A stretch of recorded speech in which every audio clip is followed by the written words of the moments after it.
साबिक वजीर और बीआरएस के रुकन असेंबली हरीश राव ने कांग्रेस हुकूमत को मशवरा दिया है कि उसे नींद से बेदार होना चाहिए और आंध्र प्रदेश में पानी के इस्तेहसाल को रोकना चाहिए।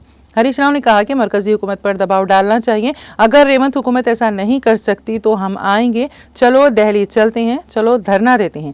हरीश राव ने तेलंगाना भवन में मीडिया से बात की। उन्होंने कहा कि रियासती हुकूमत इस वक्त लापरवाह की तरह काम कर रही है जब रियासत के ज़राई और पीने के पानी के मफादात को शदीद नुकसान पहुँच रहा है।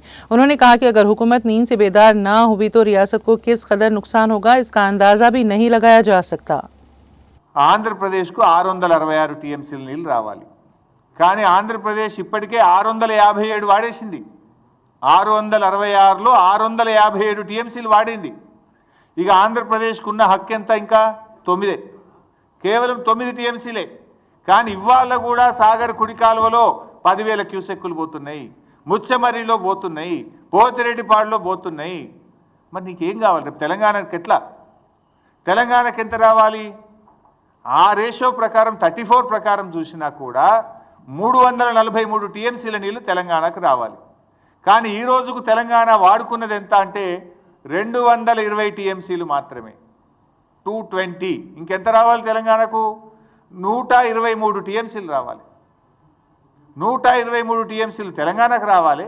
ఆంధ్రాకు రావాల్సింది 9. అంటే ఎంత నిర్లక్ష్యం మీది? మొత్తం కలిపితే కూడా ఎంత అవుతుంది? ఈ 123 9 కలిపితే 132 టీఎంసీలు కావాలి. ఇంకా 132 కావాలి.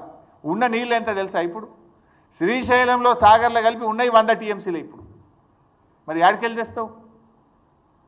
నీకు రావాల్సింది 123, ఆంధ్రప్రదేశ్కు రావాల్సింది 9, మొత్తం కలిసి రావాల్సింది 133. ఇప్పుడు ఉన్నది ఎంత అంటే 100. మరి ఇప్పుడు నష్టం ఎవరికి? ఈ 100లో వాడు ఇంకా తరలిస్తూనే ఉన్నాడు. బంద్ పెట్టాలి కదా. ఈ 100లో కూడా ఆంధ్రప్రదేశ్ తీసుకుపోతూనే ఉన్నది ఇంకా. మరి తెలంగాణ మన వాటా పోతుంటే, వాళ్ళు తరలించుకుపోతుంటే గుడ్లప్పగించి ఎందుకు చూస్తున్నారు? ఇంజనీర్లు ఏం చేస్తున్నారు? మీరు ఆంధ్రాకి వెళ్ళి ఆంధ్ర చీఫ్ సెక్రటరీ రిటైర్డ్ తెచ్చి అడ్వైజర్గా పెట్టుకున్నారు కదా. అడ్వైజర్ ఏం చేస్తుండు? ఈఎన్సీలు ఏం చేస్తుండు? నీటిపారుదల శాఖ మంత్రి ఏం చేస్తుండు? ముఖ్యమంత్రి ఏం చేస్తున్నాడు?